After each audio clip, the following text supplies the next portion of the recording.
What's going on, everybody? I'm your host, Jonathan Thompson, and you're tuned in to TajiriNet, where we are all about career exploration, wealth education, and lifestyle empowerment. And oftentimes we find ourselves to be the consumers of products or services, whether we're going to the mall to buy the latest pair of shoes, or, if say something breaks at our house and we got to get someone to come out there and fix it. We often think about things in the consumer's lens, but we don't always think about things from the lens of the producers. And so today we have a special treat because we have someone who comes from that production side of things, from the business side of things, who's going to share with us some of the ins and outs of what it takes to be a business person.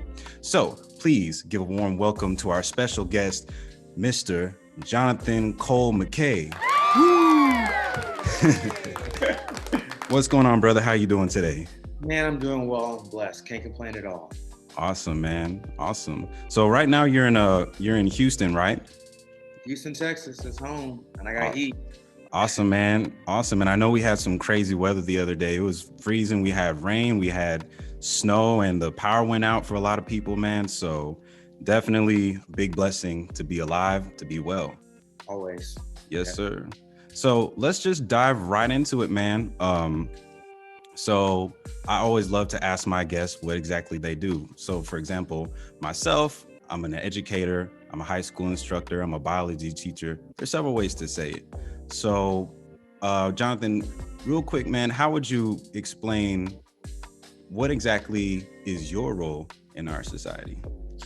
My role in our society is I'm a wealth advisor at Morgan Stanley. So I manage money for ultra high net worth clientele. Nice, man. And man, that sounds so interesting. So you're managing other people's money, man. They're paying me to manage their money.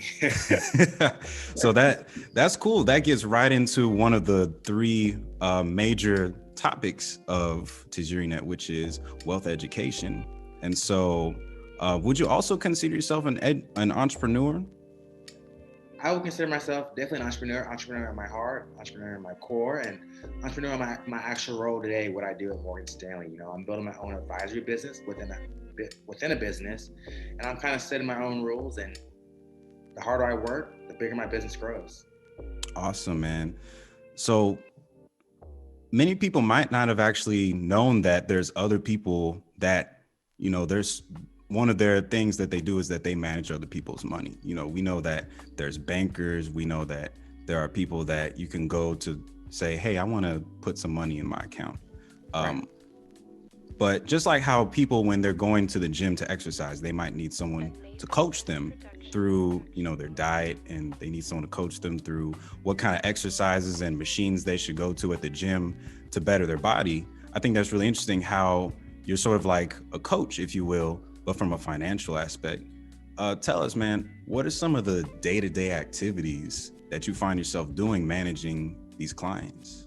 So a lot of my time is spent researching stocks, researching investment trends, economic market cycles, and then relaying that technical information in a easy, digestible manner to my clients. Saying, hey, GameStop is up. Why is it up today? Or hey, tomorrow's a great day to buy Apple. Why is Apple a good buy tomorrow? And then just have a conversation about the future of the company and where we see the value going. Right. Man, how did you get into that specific role? Because like what you're saying, you were saying earlier that it's not a typical corporate role where, okay, this is precisely what I do and nothing else. You kind of have quite a few things that you do. How exactly did you get into that? Like what made you interested in pursuing that? So, to be honest, the mindset kind of simulates my entrepreneurial days when I ran a shoe website. So I had a collectible Air Jordan site. We sold sneakers around the country. I ended up selling that business. But what I loved most about that business was knowing that how hard I work determines how much my income was going to grow.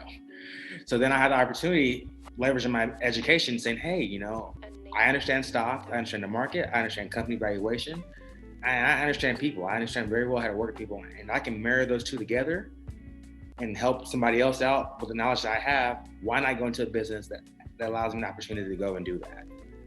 Awesome. I like how you have things that you did. Like you seem to have a mind for, you knew early on that you had a mind for business, right? That came from my grandma and from my mom. Yeah.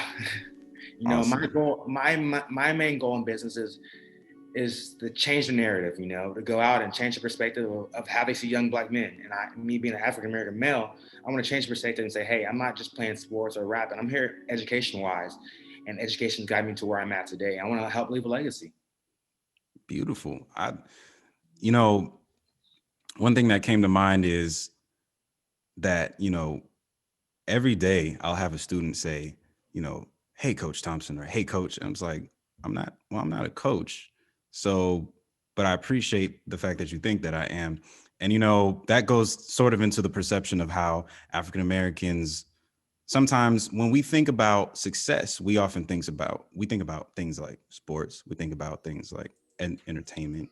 And so I really salute the fact that you're saying, hey, we can be entertainers. We can be great athletes.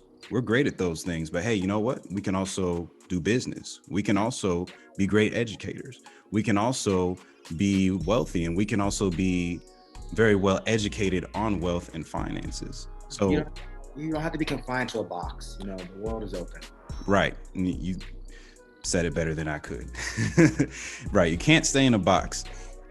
And so you obviously being a person who's educated, we had to go through the process of going through school. So we went through high school, we went through college, and we both attended Baylor University. So that's how we met.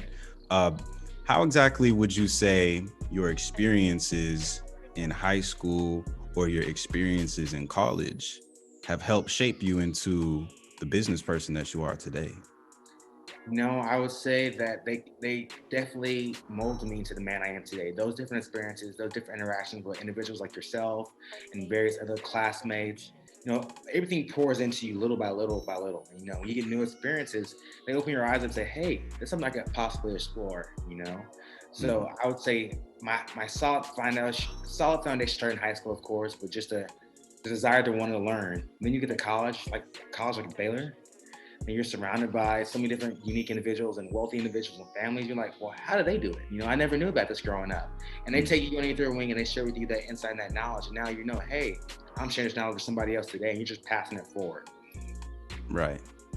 And yeah, in high school and in college, there's definitely so many people, especially in college. Yeah. There's people from so many different backgrounds, so many different cultures that are all sharing the same space. And you run into these people and you find so many different ways to interact with others and to find some inspiration. There's a saying that you become the average of the 5 people that you're closest to, Correct. right? So from an academic perspective, if you're surrounded by people that are like-minded, people that will push you, people that are on their pathway to success, it might not be the same as yours, but it's in the similar direction. Yeah. Then Very you'll much. right then you'll find yourself being pushed towards success at a quicker rate. Yeah. So when we aspire to greatness, we think of certain individuals, right, man? We think, for example, one of my favorite people is Elon Musk, Mm-hmm. and he's a forward thinking guy. He started SpaceX, he started Tesla. um I believe he helped put together PayPal. He's put his mind to a lot of things, and he's pushed forward with it. Who are some people, whether they're celebrities or not celebrities, they could be family, friends. Do you think that you have people in your life that have helped to inspire you? I know you mentioned that hustle, that business mindset comes from your family. Yeah. Who are some other people that have inspired you? Honestly, I have a lot of people in my life who inspire me, who kind of lead the way. First of mine is the person who kicks my butt every morning on my Peloton, Alex Toussaint. I never met the man in person, Mm, but when you hear his story about how he was a janitor at another cycling gym in New York and worked his way up to be a senior instructor at Peloton, and just that motivation, that grit, it reminds me each and every morning when I'm on there, I'm the same thing. Like, hey, if he can do this, you can do this. There's people out there who have disabilities who aren't able to do the things that we're able to do. So they had no excuse, but yet they're still on their Peloton bike riding.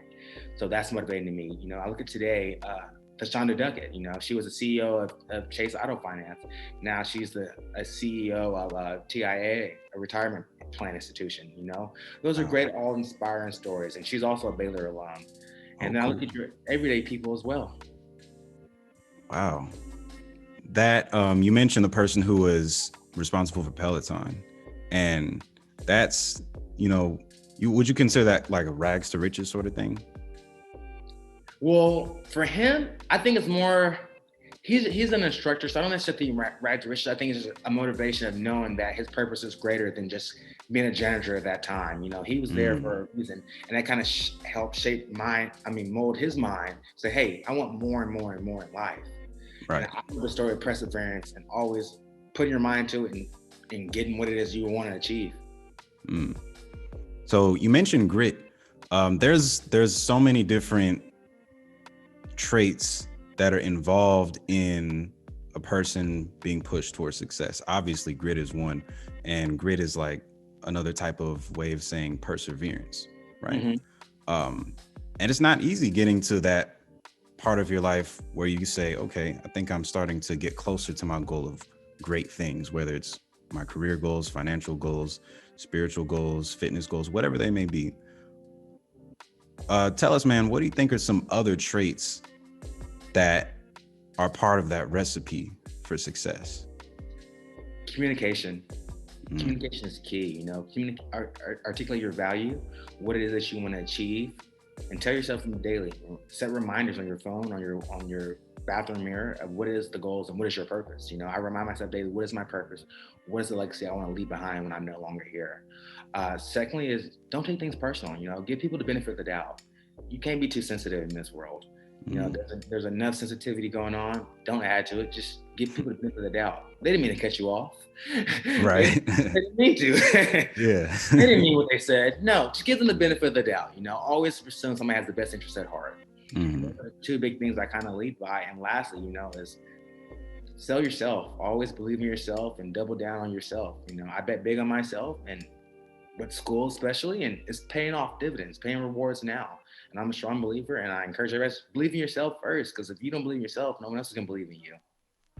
Right. And that's something that many people sort of struggle with, you know, is that self-doubt, like, oh, you know, maybe I didn't get the best grades in school, or, you know, maybe I didn't come from the best background, you know, maybe my parents didn't do XYZ to set me up for success. But, you know, I like what you said. You mentioned investing in yourself, having, you know, betting on yourself, having that confidence that, hey, I have what it takes. Yeah. You might not get from point A to point Z overnight. In fact, no one ever does. There's steps. You know, it's a journey. Very much So, so. speaking of the journey, man, do you feel that there are any noteworthy places in your life that, I guess we can call them milestones, right?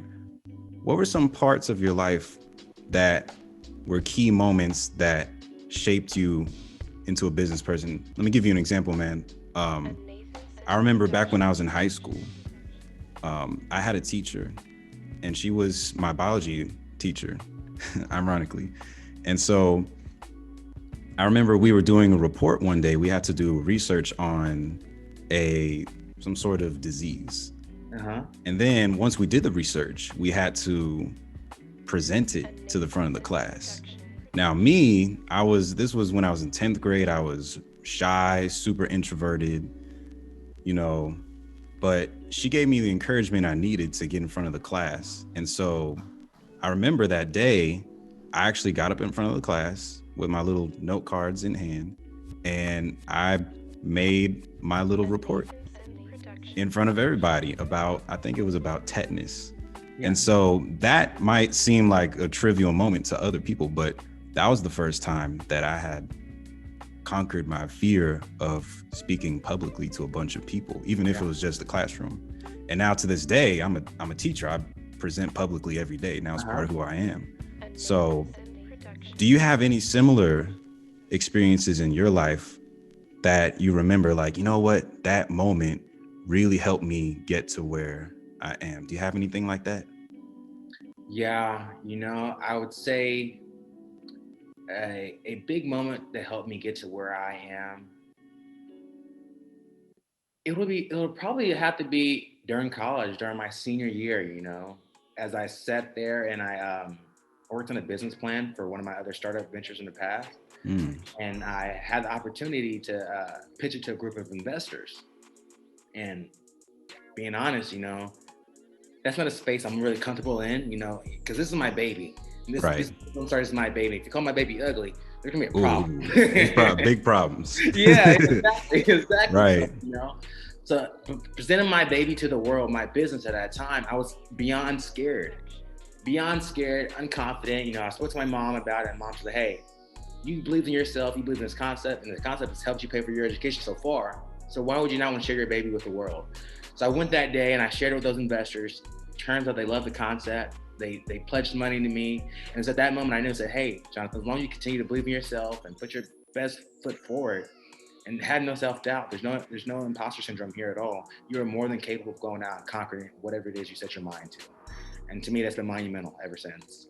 Wow, man, that's climbing a tall mountain right there. In fact, I'd say that's actually crossing quite a steep bridge, because I can understand that when you come up with a business idea, Mm-hmm.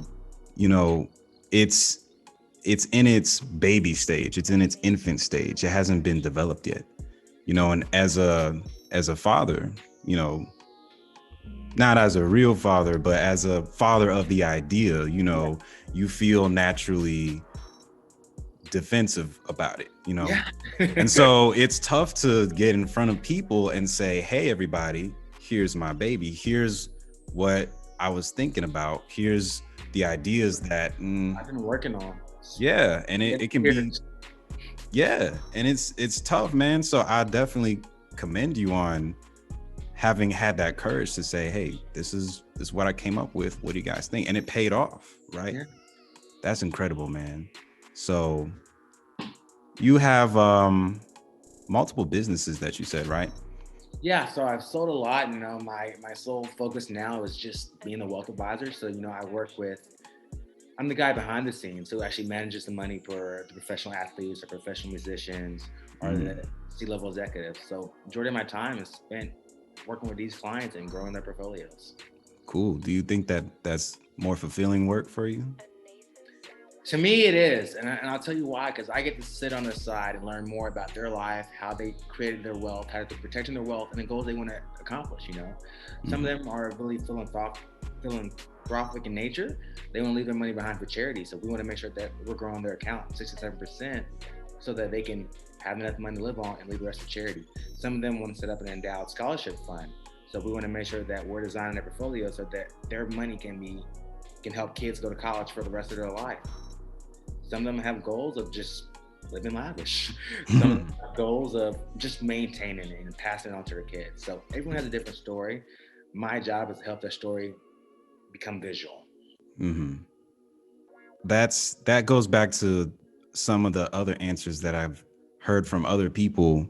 You know, it's cool to do things, and you know the it's cool to do things and have like profit as a motivation. That's cool, that's fine, because money is necessary, right? We got to pay our bills, Yeah. you know but when you're doing something for the sake of helping others or coaching others or advocating for others, the most overwhelming response that I get from most people is that that's actually a more stronger motivation oftentimes than, okay, I get a nice paycheck every now and again, but look at what I'm doing. I'm actually making a difference in someone else's life so that they can make a difference in someone else's life. It like, it's like a wave.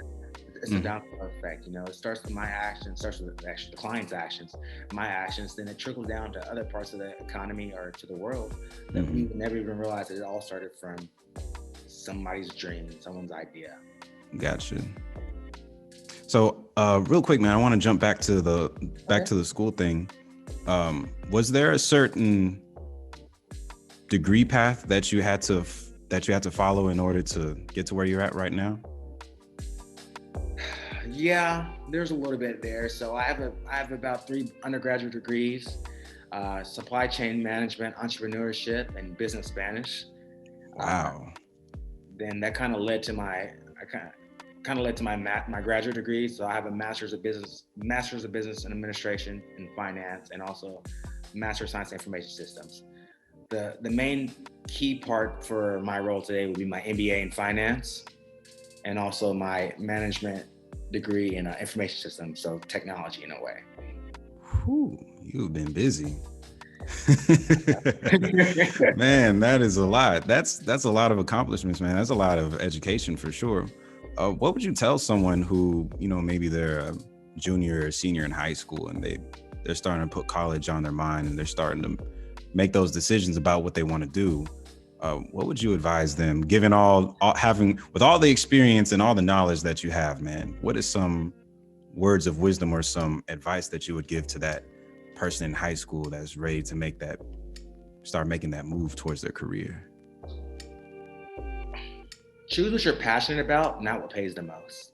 Because if it pays you a lot and you dread going, you're not gonna want to do it. But if you're passionate about it, it's gonna wake you up out of your sleep every morning. You're gonna be on the way to go and to do something that you love. Don't let your degree hold you down. Get whatever degree it is you want. Because at the end of the day, if you're passionate, you're gonna find a way to where your passion lies, not what your degree specifies. Right. And a lot of people who get degrees, even the people that have graduated or got the bachelor's or master's, sometimes they feel sort of trapped, like, oh man, I only got this degree, so I can only do this thing. But in reality, it's, if you're, say for example, I know people that got a degree in one thing, but as soon as they get home from work, they want to go over here to do what they're truly passionate about. And then the question is sort of like, well, why didn't you just pursue that? So yeah, I agree. Definitely pursue what you're passionate about. My statement is pursue what you're passionate about, but be strategic about it. If painting is your thing, you might not be able to make a full living off of painting right from the jump. You might have to have some intermediate steps in there, but definitely you want to pursue what you're passionate about, man. And so I know that you're a well-rounded guy. And so we always have work, but we also have home life. Yeah. And so I know you're a family person. Tell us, man, how do you manage that work-home balance? How do you manage that? I have kind of like a switch, basically. I'm like, at a certain time, again, I don't have a set time at work, but during the day, when it's time for me to go switch over to family side, I have a switch, close my laptop, turn off my company iPhone, and now I'm present in the moment. Because I want to make sure that I'm here for my son growing up, here for my fiance. I'm present in the moment. I enjoy that time. The same time I give to my work, I make sure I give the same amount of time to my family so they know, hey, I'm here. Awesome. Is it ever challenging at times? Yeah, it is challenging at times when the stock market's going crazy. Ooh. When something's sending it off, like right now in the background, you can probably see it's red. It's been a long day, but man. But I make sure, there's one thing I'm passionate about for myself. Sorry about that, guy. I'm passionate about for myself is making sure that I'm not just climbing the career ladder and not have nothing to show for it in regards to family. I want my family right along with me. So the same amount of time I'm putting effort towards my career, I want to my family. I want to make sure that I'm there for these memory moments. I'm there for riding the bikes. I'm there for grocery shopping. I'm there for future recitals. I'm there. I want to be present. I don't want to just be a dad who just works long hours and has a lot of money, but not involved with family. That's not who I want to be. Right. And, they say it would be a big shame to climb up the ladder of success. You spend years climbing and climbing and climbing, only to find out later on in life that the ladder was propped up against the wrong building. Very much so. So yeah, it's definitely important to, definitely pursue what you're passionate about and do it enthusiastically, work unto the Lord. That's what my mom would tell me, work as best as you can. But at the same time, you have to take care of your home. You got to take care of your lady. You got to take care of your children. So awesome, man. Now, since this is a wealth education sort of platform, in addition to career exploration, there's one more question I wanted to ask, man. So I know, and I don't know if I'd have to pay for this information since this is your thing. On the house. Great. So, what are some ways that people who are saying, you know what, I don't want to have a poor person's mindset. I want to have a wealthy person's mindset. what are some basic steps a person can take from going to, having to pay, living paycheck to paycheck and having to pay off student loans, pay off the car note, paying off credit cards, Mhm. what are some actionable steps a person can go from going from financial hardship and having like a daily, weekly, monthly, oh, here we go again type of attitude, Yeah, yeah. to moving towards the, hey, I'm starting to do well for myself, and now my money's starting to look better. Like, what are a few basic steps we can start taking just to make sure that our bank accounts are looking right? I think the first step would be like look at your finances and look at your personal budget you have. Where can you cut out some fluff, some extra expenses? I'm not saying don't go out to lunch, but go out to lunch. But instead of ordering that extra piece of chicken or extra dessert, it's additional $3 or $4. Just eat the main entree, then put that $3 or $4 in a separate account and then an investing account. Instead of ordering that extra salmon or avocado toast, whatever it is, or the extra coffee at Starbucks, have coffee at home. Then the difference you would spend at Starbucks, put it in an investing account.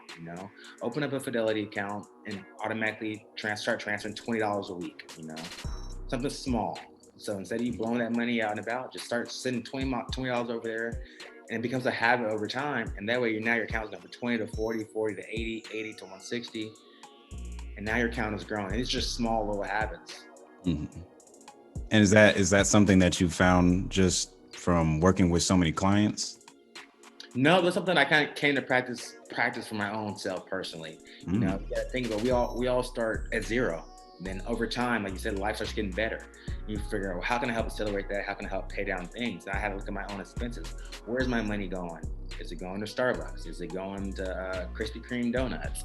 Is it going to whatever it is my vice is? And I said, mm, if I can cut out my trip to Starbucks and have coffee at home, that's going to save me $5 a day. That's $25 a week, or whatever it is. right.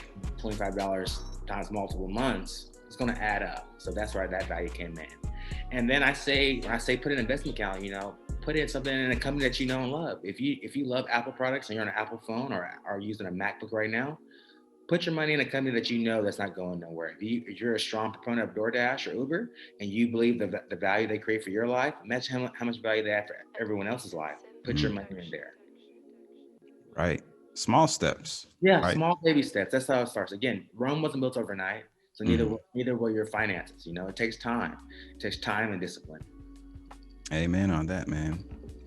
All right. Well, hey, big thanks to you, man. I definitely respect everything you're doing. I really commend you for all the things that you've been working towards and the things that you've accomplished and the things that you will accomplish, man. So I definitely appreciate you giving myself and the viewers at home some wisdom, some actionable things that we can think about and take into consideration as we're moving from where we're at right now to a more successful place.